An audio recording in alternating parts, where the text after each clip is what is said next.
Thank you very much for joining us tonight. Some of the top stories that we have for you. Government begins oral vaccination against increasing spate of cholera cases in some parts of the country. Tonight we share details with you.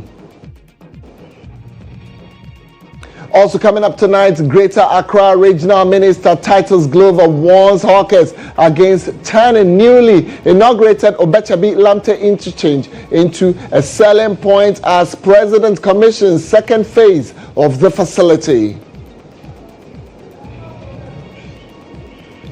Also coming up, mechanics around the shoulders of this interchange.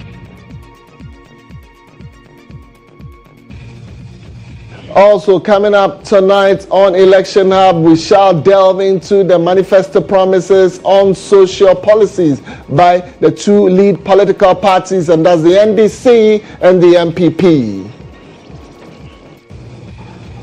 And in business, customers invade CompuGhana to shop on Black Friday. Yes, tonight we'll share those details with you. Tonight we have these and many other interesting stories making the 1 hour bulletin. Stay with us as we share these and other stories that go to affirm that we are your election hub. We will come back shortly with all the details. Do stay.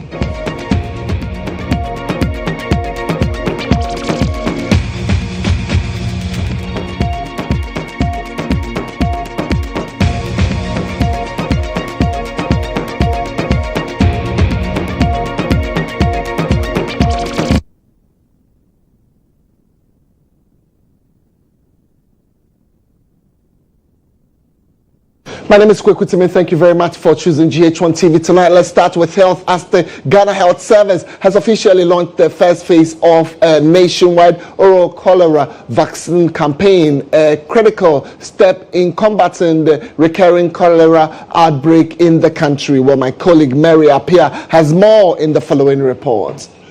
Cholera cases have gone up since the first reported incident in September, and the Ghana Health Service has since initiated the first phase of the oral vaccination campaign to deal with the outbreak. The vaccines, according to the service, are serving as a complementary intervention to minimize the transmission. This campaign we are launching today will be successful with your support and dedication, and I'm sure that the details of the campaign will be laid out soon. It is our great relief today as we launch one of the most powerful tools in our arsenal to fight against cholera, the oral cholera vaccine. The vaccine has proven to be effective in rapidly protecting against cholera in areas where there have been outbreaks. But there's a caution here. It is important to note that while the cholera vaccine presents an additional approach for cholera prevention and control, it does not replace existing priority cholera control measures, which we have mentioned earlier: sanitation and potable access to potable water.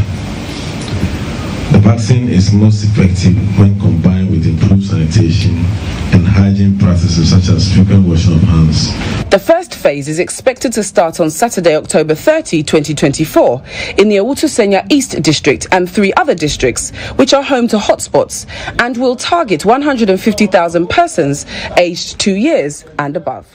Well, tonight you can join us on our social media platform. Indeed, would you take the vaccination? Just make your voice heard, and indeed can this curb cholera cases that continuously keep hitting the country. Well, we'll take other stories at this moment, and just in a while we'll bring you up to speed on all the details. Remember, this is news tonight, and we'll bring you nothing than the best of updates of stories throughout the country. Well, tonight is no exception. Well, just 8 days remaining until the polls. We turn the spotlight on journalists and their crucial role in ensuring the credibility of the news consumed by the public. Well, this comes in the wake of another faux pas surrounding the training of some 22 headquarters as drivers. Alec Plimewu, my colleague, has more in the following story.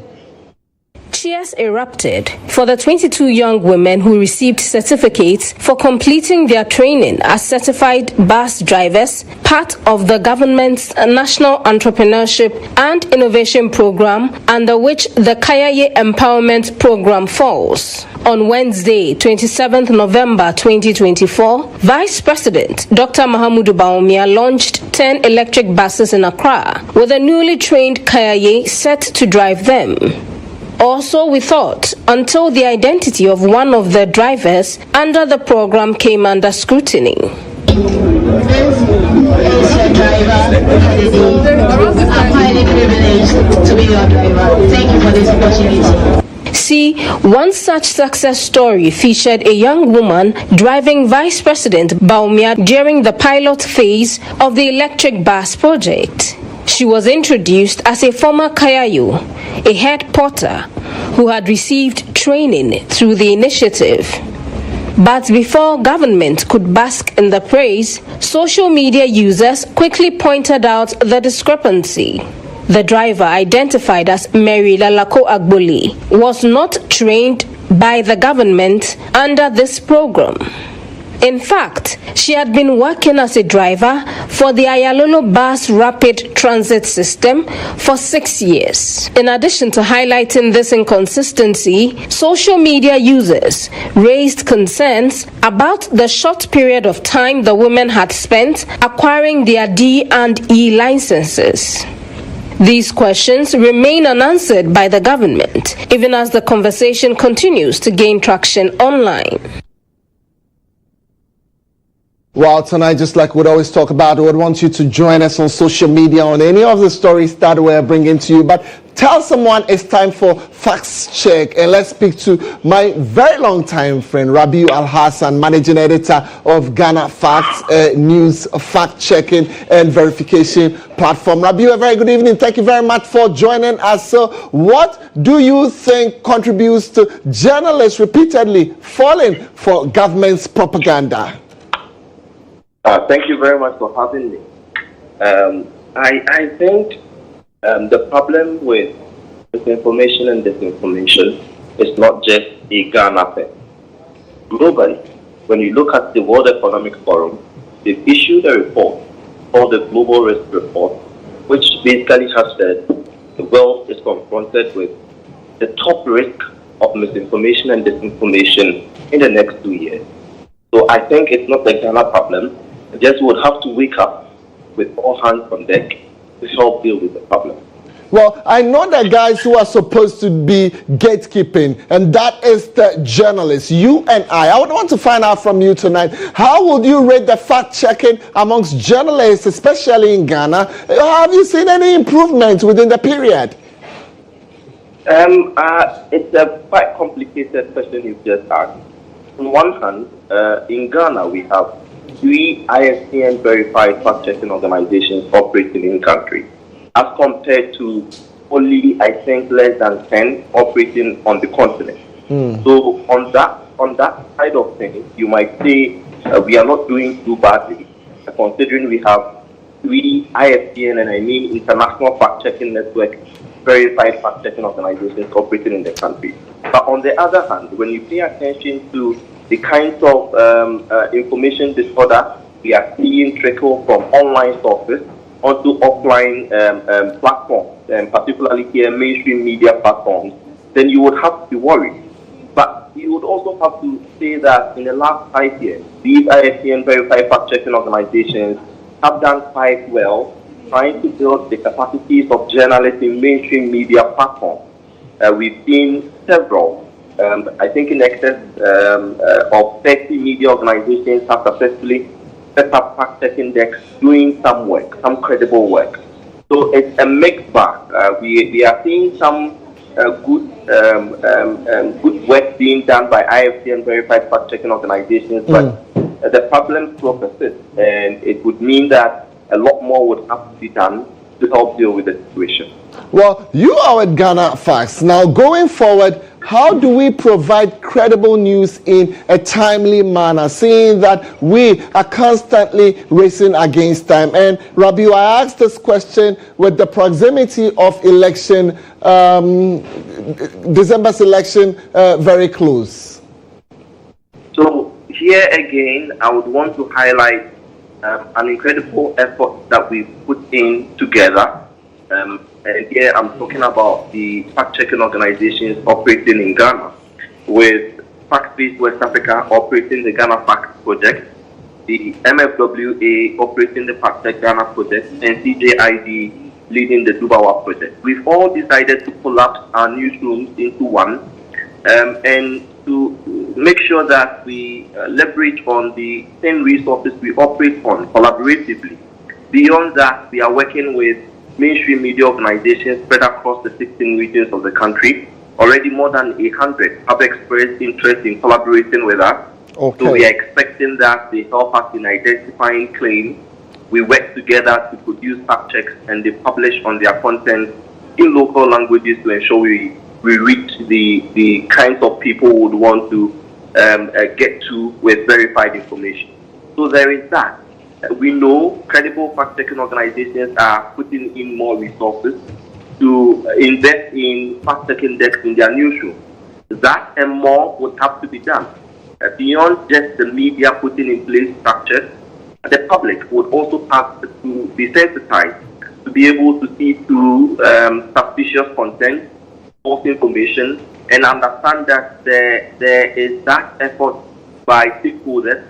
And here I want to highlight that political stakeholders are investing more and more to kind of control narratives, not just on mainstream media, but on the social media and online sources. So there would be the need to sensitize the public through media information literacy, so they have the know-how to be able to tell between what we generally describe as fake news and verified content.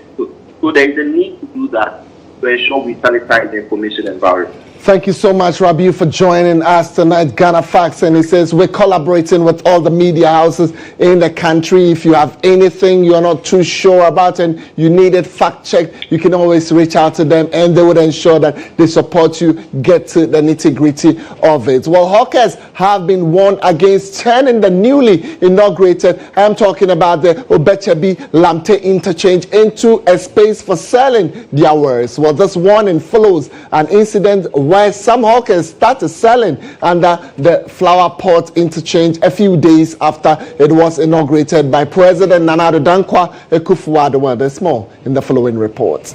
Within the traditional area. The second phase of the Obechebi Lamte interchange was started in November 2020, just after the inauguration of the first phase of the three-tier project. The $135 million project is meant to ease traffic on the Accra to Kaswa as well as the Abusiokai to Ring Road Central highways upon completion. After 4 years of delay amidst inconveniences to road users as well as spare parts dealers on that stretch, President Akufo-Addo inaugurated the second phase to allow for usage of the second flyover linking the Ring Road Central to Abusiokai. Addressing a gathering during the inauguration ceremony, the president indicated his government's commitment to improving critical infrastructure in the country, such as roads. This remarkable project is further evidence of the Akufo-Addo government's strong commitment to transformative development. Development that enhances mobility, drives economic growth, and improves the quality of life for all Ghanaians. At the inception of this project, my vision was clear: to confront the persistent traffic congestion that has long impeded movement and economic activity in this crucial area of Accra. The Greater Accra Regional Minister, Titus Glover, who was unhappy with recent developments after the inauguration of the Flower Pot flyover, where hawkers started selling, cautioned against similar actions. I want to humbly appeal to the two chief executives for Abekuma Central, Honorable Marama Kale Amuing and Honorable Elizabeth Nakwachota Yasaki. Last week Tuesday, during the commissioning of the flower pots, I did say, and I want to repeat myself, that we don't want any containers, we don't want any kiosks, we don't want any mechanics around the shoulders of this interchange. On his part, the Roads and Highways Minister, Francis Asenso-Boakye, said the government is committed to completing all phases of the project to ease traffic flow in the enclave. This project is a testament to the government's continuous commitment to improving urban mobility and transforming the lives of Ghanaians through efficient and sustainable road infrastructure. This congestion, compounded by the high-speed approach of vehicles from the Kwame Nkrumah interchange, has created significant challenges for commuters and businesses alike. Some spare parts dealers who spoke to GHOne TV on the sidelines of the inauguration expressed mixed feelings about the impact of the project. When they started the construction, this place became very bad. Business was not going on, and the road, even the road that is leaking inside the market, has been closed. The road is not completed. So when they commission it, the business is going to be worse than how it was, because cars will be parking on the road. If cars start to park on the road, what is the essence of commissioning it? Why is the government having finished? These boys are those parking cars there for them to get some small money. But as at now, I can't say they'll park car again. You understand me? Even for the authorities won't allow that. You understand me? But we are now, the space is ours. We are just here. You understand me? Because of that, when car comes, we fix this class and go. You understand me? But for the other side there, we have no authority over them.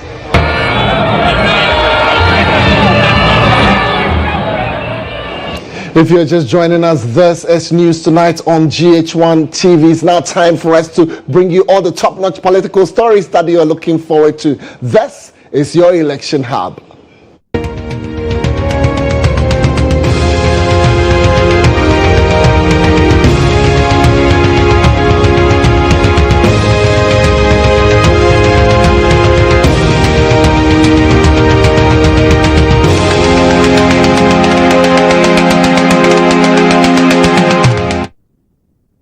Well, tonight the Electoral Commission says the shortages of ballot papers for the upcoming 2024 general elections are not limited to the Volta and Bonot regions. Well, this clarification follows reports indicating that only these two regions were experiencing such shortfalls during an emergency meeting of the Inter-Party Advisory Committee. I'm talking about IPAC on November 29. Deputy EC Chairperson for Operations, Samuel Tete, noted that the shortfalls in ballot papers are experienced normally during printing of ballots, adding that the Commission cannot be solely blamed for the shortfalls, as political party agents at printing houses have been also mandated to ensure the right figures for ballots are printed. However, some political parties' representatives, particularly the NDC, raised other pertinent concerns regarding the appointment of constituency collation officers. My colleague Obed Kingaglo was at the IPAC meeting a while ago, and he has put through this report. In terms of accreditation, political party accreditation at the collation centers, political parties and presidential candidates will be given accreditation for 2 agents at the collation centers, at the constituency collation center and the regional collation center. So political parties, rest of presidential candidates will be given 2 agents. So at the constituency collation center, political parties will have 2 agents. The same applies to the regional collation center. Domestic and international observers will also be given accreditation at the constituency collation and the regional collation centers. And here again, only accredited persons and organizations will be allowed. The Electoral Commission explained the reason behind the shortfalls detected in some areas in the Volta region. It is something which is associated with printing, and that is the reason why we ask checkers as well as the party agents to get to the printing house and make sure that we have the correct number of booklets for each police station within the constituency. So the shortfalls, the commission cannot be blamed in the sense that you also have your agents there. We are all there checking, and it is, yes, it's normal to have shortages. As human beings, when we work, definitely there may be some shortfalls, and that is the reason why we also have agents there to check. But these explanations did not go down well with political party representatives. They insist the Electoral Commission did a shoddy job with regard to ballot statistics. At the printing press, the blame should not be only on the EC. I take exception to that, because you are being paid by our tax. It is our tax that taxpayer money that we are using in printing the ballot papers. And so, if there are errors, we intend to hold you because you are being paid by taxpayers as well. And we expect you to do efficiency. We'll share more political stories with you tonight. Just share your thoughts with us on any of the stories that we are presenting to you tonight. It's now time for me to go for some live updates at the office of the Electoral Commission. My colleague Obed Kingaglo is joining me at this moment. Yes, the Electoral Commission has been making some announcements regarding special voting. Well, the security agencies, journalists, amongst others, are expected to embark on special voting. Well, Obed Kingaglo, if you are there, can you share with us the latest you can report on so long as these announcements are concerned? Right, so Kweku Temeng, it's been a long day here at the corporate head office of the Electoral Commission, where the Commission has been addressing various concerns regarding the upcoming elections, specifically special voting, which will happen on Monday. Now, according to the Electoral Commission, so far, they have 131,478 persons who are expected to cast their ballot come Monday, and also the voting exercise is going to happen at some 328 voting centers across the country. And you are all aware that some security personnel who have been able to verify their names with the Electoral Commission, and also some media personnel also who participate in this special voting exercise. We also sought to find out from the Electoral Commission as to whether or not the exercise will happen in the troubled town of Boko. The Commission also assured us that the exercise will happen in Boko because of the briefings they've had from the Election Security Task Force. We are still here at the Commission waiting for the commissioners to also finally address the vexed issue of accreditation when it comes to media personnel at various coalition centers across the country. And so, if you can see in the shots, the commissioners are resuming, and we are about to address the media with regard to accreditation issues at various coalition centers in various centers across the country. So basically, that's what's happening here at the headquarters of the Electoral Commission. The Electoral Commissioner is approaching her seat to address us with regards to accreditation matters come Monday and also on election day on December 7th.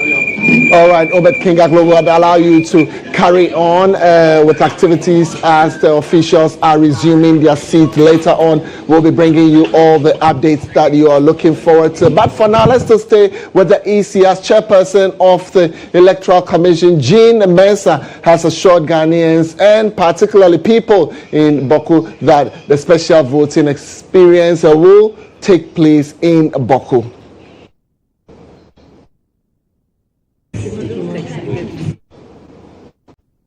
The last few weeks we've had discussions with the security agencies about them. Just last week we had over a strong team of various security agencies, I believe from the election security task force, representing all the agencies on the task force. And we held discussions about the concerns of our staff and the voters at the various centers in the Kweku area.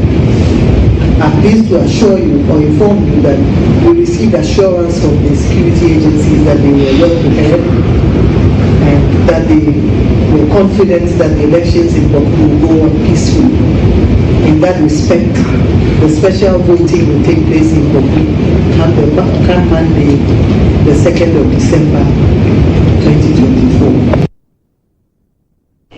All right, so people, we all should ensure that the elections are peaceful. We will be here to report on all the details, but we will be going to the Electoral Commission as and when we have some more updates. But for now, let's bring you some other stories. And here, for many school children in Ghana, the school feeding program is more than just a meal. It's a lifeline. But for caterers like Adiza to Amanwa Ankara, delivering these meals under tight budgets and long payment delays has become a daily struggle. Well, as the December elections approach, Ghana's leading political parties are offering new promises in their manifestos to address these challenges. Well, GHOne News' Nadima Omar Uthman has more in the following report.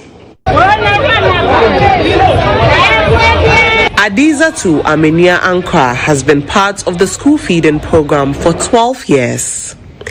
Every day, she ensures over 300 primary and kindergarten children receive a nutritious meal. That task begins here at the bustling Abubloshi market in Accra. If you have been going to the market all the time, it's stress at the same time. So money is for a lot of money. If you buy it in bulk, it saves a lot. Immediately you ask, "Oh, don't reduce it for me." And I'll buy now. What's no? With just 1 cedi, 50 pesos allocated per child per school day, Adiza too must carefully bargain for food supplies to make every meal count. But her greatest challenge isn't in the market, it's the irregular payments from the program. Our main challenge is delay of payment. At least, maybe at times, 5 months, 6 months without pay. And the term is only 3 months. Like I said, for 4 months. So before you start the 5th month, you have to be paid the 4 months. But maybe the first term will end. You are getting to the end of the second term before the first term will be paid. That's the main challenge we are having.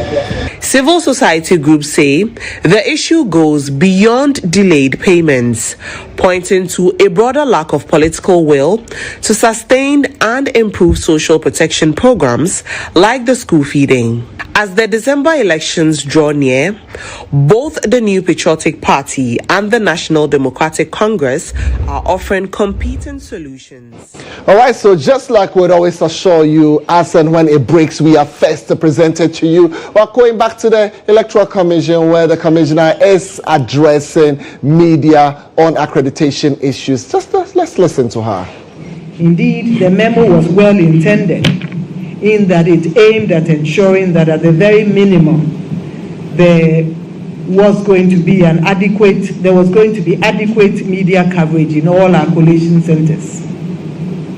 For the records, this is the first time the Commission has provided a clear directive to its staff to allow the media to cover activities at the constituency, regional and national collation centers. Hitherto, although some media houses were allowed into the collation centers, it was rarely at the discretion of our staff at the district and regional levels. Our memo was therefore not intended to restrict. It was simply to ensure that there was adequate coverage of our proceedings and our activities across our constituency, regional and national collation centers. It was simply to prevent the situation where some media houses would not have access to the collation centers at all. Our memo that found its way into the media landscape simply wanted to ensure that there was coverage in every constituency collation center. Hence, our request to our directors and to our officers to ensure that at least we had 3 TV stations and 5 radio stations at every constituency collation center. At the regional level, I believe that the directive was to have 5 TV stations and 7 radio stations at each regional collation center. It was not, as I said, to restrict. It was simply to ensure that at the minimum there would be media covering, there would be TV covering, and there would be radio covering, to avoid the situation where we would say that, well, we didn't have enough space, and so we only allowed 1 media personnel to come in or 2 media personnel to come in, and in the end, to ensure that we do not have adequate coverage. And so it was for that purpose, and that purpose alone, and it was not to restrict in any way. As a commission, we believe that the surest way to dealing with misinformation and disinformation around elections is transparency, transparency, transparency. And over the years, we've collaborated closely with you, our media partners, to demystify our operations and remove the cloaks of secrecy that hitherto characterized our work. We are not going to go back to the old days of secrecy. Take that from me. It has always been, and it will always remain, transparency, transparency, transparency all the way. And I believe we've demonstrated that throughout our processes.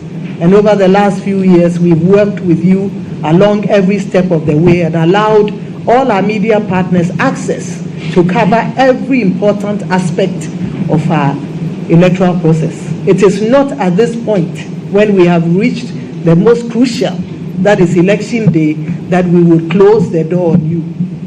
And so I'd like to reiterate that that memo was to ensure that at the minimum we would have 3 stations, TV stations, and 5 radio stations in the constituency collation centers.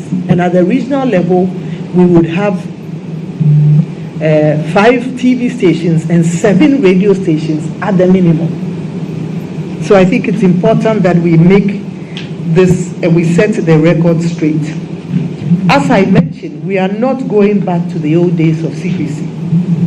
It has been and it will always remain transparency, transparency, transparency. We need you, our media partners, to throw the spotlight on all aspects of our work.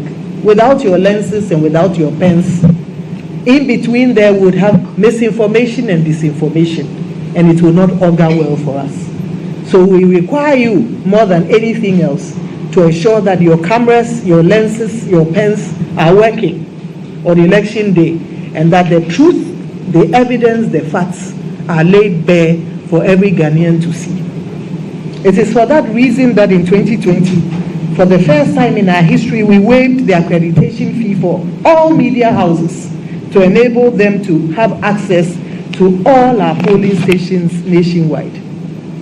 This year, as in 2020, we have engaged extensively with the leadership of the Ghana Journalists Association and the Ghana Independent Broadcasters Association to ensure that any media house and any media personnel wishing to observe and cover events at the polling stations are provided the opportunity to do so.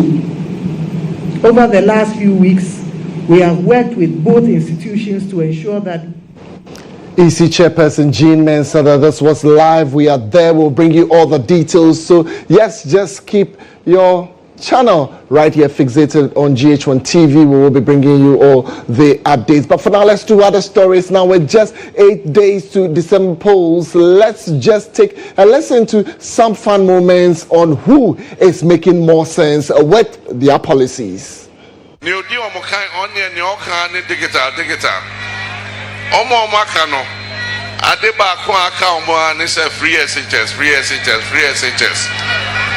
Enti bibia ebeke bia no mo de free SHS e dia ma wo mwaye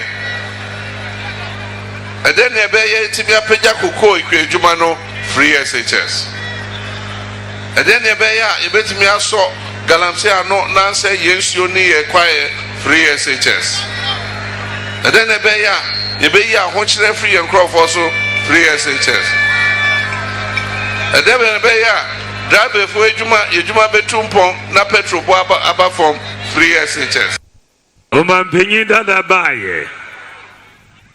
Otena akoni ano so anche bia na okan kire se nam ne nyina asa na akadumpe. Samokai.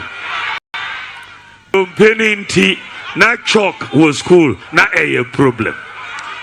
Bakamani. Dompeninti teacher training allowance. Yechemu.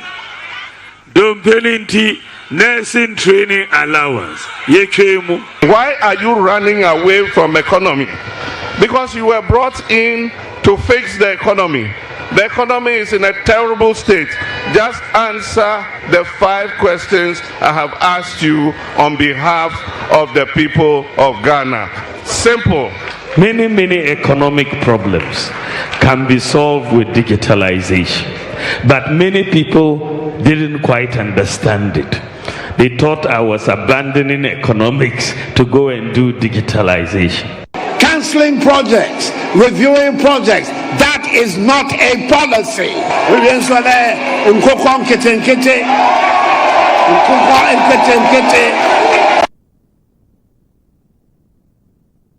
Well, I'll reserve my comments, and we would allow you to put those comments right there on our social media platforms, and we'll definitely make sure the world will hear about it. Of course, this is your election hub. When it's about politics, you can trust GHOne TV to bring you all the details of it. We should be that official channel that will bring you everything about election 2024. I'm done with election hub, but I'm not done with the bulletin in a while. I come back with more updates. Do stay.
Let's do business at here. Customers flock into CompuGhana retail outlet to take advantage of discounted items, expressing joy over reduced prices on offer. Well, Black Friday, an annual event ahead of the Yuletide season, aims to pamper customers with reduced prices, enabling them to make savings for other expenses. My colleague Calvin Powell has more.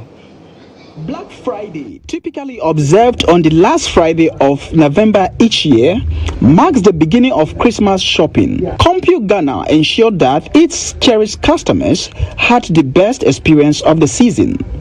Chief Executive Officer of EIB Network, Nathan Kwabena Anochi Adisi, popularly known as Bolare, who came through for shopping, expressed surprise at the overwhelming discounts on items. But I think amazing discounts, yeah. I mean, some up to 90%. I can't believe it. And I think that they've done great. So big thumbs up to CompuGhana. I believe that's why you see a lot of people rushing in. Indeed, it's a Black Friday, something for everyone, and I'm amazed about it. I'm trying to get a phone as well. So, another prominent media personality who took advantage of the reduced sales was Ohiniyiri Gifty Auntie. She attested to the quality of products on sale, indicating their durability and value for money. It's a trusted brand. It's a trusted shop to shop from, and I love the fact that they have the warranties, and they actually take their time to take you through the processes for you to understand what you can do. I mean, some of the things when you go and there's a problem with it, they're actually not going to repair. They are going to, give you a new one. Rita Ekwenyako is the marketing manager and highlights the rationale behind the Black Friday promo. For CompuGhana, this year was quite a different one, very special, and then it came bigger than all the ones we've done in the past. Because this year we gave up to 90% discounts. Like, people didn't believe us yesterday when we started talking about it and announcing it, but today I can see the excitement on customers' faces and all that. Now, the news team caught up with some other customers who suggested that Black Friday should occur more than once in a year. There's a splash difference of 3,000 plus. Yeah, I was able to save in my pocket. Like mega, honestly speaking, because I'm saving about 2,250 cedis on just this fridge. I picked a phone. Yes, and we enjoyed the discount off the phone.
All right, so thank you very much for keeping faith with us till this time of the bulletin. We have the latest from our world of sports, and Benghazi has joined me at this moment. Good evening, Benghazi. Good evening to you, Kweku.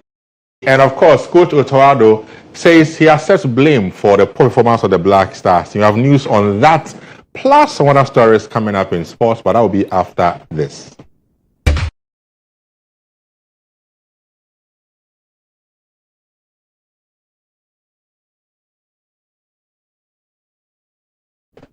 So Coach Otoado says he's responsible for the poor showing of Ghana's Black Stars in the just ended AFCON qualified, and are failing to qualify for the AFCON for the first time in 20 good years. Otoado accepted responsibility for the team's poor performance at a meeting with the Executive Council and Regional Football Association chairman. In an open, candid and constructive engagement, the head coach presented a comprehensive 56-page technical report. The technical report was interrogated by the Executive Council and the regional chairman of the Football Association, and the head coach provided additional responses. Coach Otto Addo his poor performance and acknowledged some shortcomings. He went on to outline key areas that needed enhancements going forward. He indicated that he intends to build a strong and cohesive system that fosters discipline, accountability, and trust among players and the backroom staff, while emphasizing a clear and recognizable playing philosophy. The Executive Council and the regional football chairman shared the nation's disappointment with the head coach at the meeting and the desire for all Ghanaians that the nation qualifies to the World Cup. Hence, the demand for better performance. Now, Ghana's under-17 women's team, the Black Maidens, have been drawn against Benin and Burkina Faso in Group A of the inaugural WAFO Zone B Under-17 Girls Cup. Tournament is a key part of their rebuilding efforts ahead of the FIFA Under-17 Women's World Cup qualifiers. The Maidens have undergone an intensive 5-week training camp in Bibiani, supported by the Asante Gold Corporation, to prepare for the tournament. The competition will be hosted in Ghana from December 12th to 26th of the month of December, all of this particular year.